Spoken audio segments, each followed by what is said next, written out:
Amid the COVID-19 pandemic, another pandemic has been sweeping across the country. There's been a significant increase in the cases of gender-based violence and crimes against women. We're joined by the founder of Father a Nation, Craig Wilkinson, who recently wrote in one of his blog posts, "The opposite of masculinity is not femininity, it's passivity. All it takes for evil to prevail is for good men to do nothing." We're also joined by award-winning writer, performer, producer and activist Lebo Mashile to champion the no excuse message on gender-based violence and to discuss the actionable steps that need to be taken by men in particular in order to see any measurable change in this week's Ingram Skin Session. Welcome to the Loft, Lebo and Craig. Thank you so much.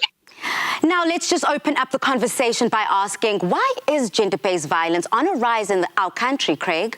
Well, I think a lot of fault lines have been exposed during COVID. You know, anything that was existing and what the pressures that were, whether it be financial or anything else, or flaws in marriages have been exposed because of the pressure. People are feeling under the pressure financially. People are stuck in the same home together. So I think whatever was there, whatever pressures were, they just come out even more. It doesn't speak to the underlying causes that were there prior to COVID, but it does kind of highlight them. Yeah, I love the way that you kind of set this up here for everyone to understand. And for yourself, Lebo? I agree 100%.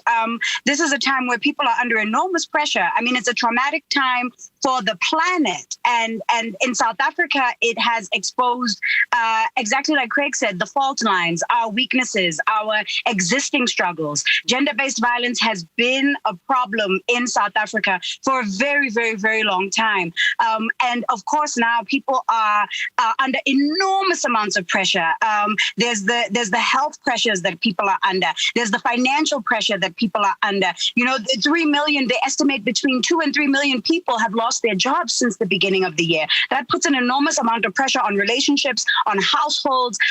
And when we are highly pressurized, highly stressed, and if we don't have tools to be able to self-examine and process that stress, we react in the ways that we have been conditioned to react. And in a society like South Africa, that's often in very violent ways. Yeah, gender-based violence in South Africa is just something that needs to be unpacked from a grassroots level. So where do you think that we as a society can start tackling it, Lebo? The best place to start really is in school with children, teaching children about body autonomy, teaching children to respect their bodies, teaching children that other people do not have the right to touch their bodies without their permission, teaching this to very, very small children, and making it a constant conversation throughout our schooling. And then using the primary tools of communication that we have as a society, media, the arts, broadcasters, to spread the message equally to adults. This has to be a kind of intergenerational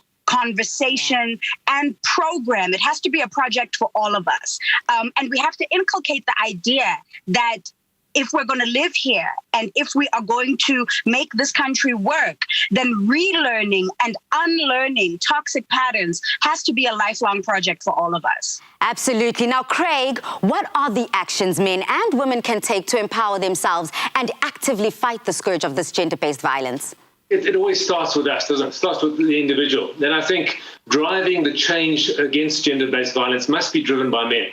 Men are the primary perpetrators. Let me rephrase that. The research shows that a lot of women hit their husbands as well as men hit their, but men are far more destructive. When it comes to murder, when it comes to rape, when it comes to sexual abuse, men are by far and large the biggest perpetrators. So it needs to be driven by men. And it starts with men looking at ourselves. We need to look at ourselves and examine, you know, how do I pitch up to the world as a man? Do I pitch up as a mature, strong man with wisdom who's able to offer his strength to the world as opposed to take from the world? We're seeing, you know, a young boy looks to his father and he looks to older men in communities to model what it means to be a man. And we as fathers and older men in communities and, you know, the village that raises the child, the elders in the community need to examine ourselves and say, are we setting the right example? Are we modeling good masculinity? Yeah. Masculinity is there to serve, honor, love, protect, provide. That's what masculine strength is for. And are we using our strength to do that? So it starts with ourselves as men, examining ourselves, and fathers need to be restored. We need fathers in the community. The research coming out of Harvard recently that says it doesn't necessarily have to be a biological father in the home. but the number of good men modeling healthy masculinity in the community plays a massive role in terms of how boys grow up in that community. So we need to start with ourselves as men, examine ourselves, examine our concepts about masculinity, examine our perspective on women. Do we see women as equal co-creators of a beautiful world, or do we see them as less than? And once we get this right, we'll come a long way. And I think advice to women too is to say, don't accept false masculinity. Don't accept it. If there's any red flag that pitches up in a relationship, you're feeling demeaned or undermined in any way, don't accept it. Look out to allies and just say, this is not going to happen. So men need to say, not on my watch. This is not going to happen. And women need to say, I'm not going to tolerate this. It seems like it takes two to tango when every situation is looked at and examined quite closely when it comes to gender-based violence. And remembering here that children are essentially sponges. Now, you both have worked extensively with gender-based violence and are aware of the effect that it has on society. What resources can you recommend to survivors, both men and women? I think holding yourself accountable and taking responsibility for your own healing and your own unlearning, I think is absolutely essential. It's critical for every human being to be able to create the life that they want. We live in a particularly traumatized society. Intergenerational trauma it's an heirloom in South Africa.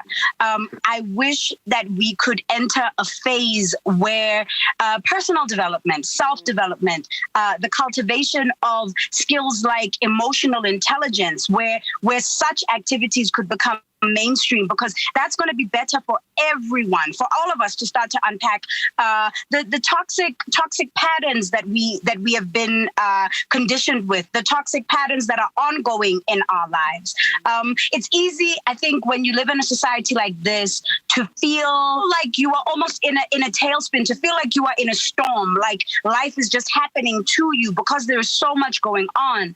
But with tools like therapy, with books, with counseling, with community groups, support systems, even just really good friends who can and community members who can role model the kind of behavior that you aspire to. There's a lot of work that we are able to do on ourselves to help us change our lives. I love what Craig is saying about taking responsibility for yourself. And men also need to understand as well that these types of skills, the skills required to build relationships, to build communities, emotional intelligence, these are not just for women. Yeah. They might be described as soft skills, but they are by no means soft. These are skills that every human being needs to have, and in particular in our society, men. Yeah, but now this is exactly what we're seeing. A lot of men do not seek those resources, and a lot of women fear seeking those resources, whether it's shelter or therapy. What do you feel about the topic? We run a lot of programs for men, and one of the tragic realities of men is we grow up in a society that teaches us that real boys don't cry, real men don't cry, big boys don't cry. So men tend to carry stuff so much on their own, and we don't reach out to other brothers. And we started programs called Bands of Brothers, where we encourage and inspire and help men to say, well, let me be vulnerable, because when I'm vulnerable with a brother and he's vulnerable to me, we stand together as brothers and we begin to have conversations around healthy, positive masculinity. Things change enormously. Lives literally are saved when men realize, I'm not alone, I don't have to bottle this up, I don't have to be Superman all the time. It's okay to be vulnerable, and let me gather around me a band of brothers that we can walk together to do this. No man is born an abuser. No boy is born an abuser. Something happens on the journey from boy to man. And as men, we need to gather together and really inspire and encourage and sharpen and stand together with each other and saying, you know what, this is not going to happen. True masculinity is not dominance. It's not aggression. Before we get into those resources and, of course, that initiative that you've catapulted, what message of encouragement do you have for those who want to make a difference and realize the change? We tragically live in a society where it's almost like there's a gender war, and we need to move to a gender dance. Masculinity, beautiful, powerful, wonderful gift to the world. Femininity, beautiful, powerful, wonderful gift to the world.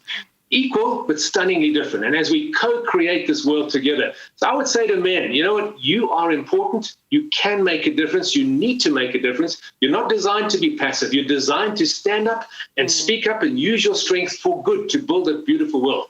To women, I'd say, if you've ever suffered any sort of abuse, it's not your fault. It wasn't your fault. You don't deserve that.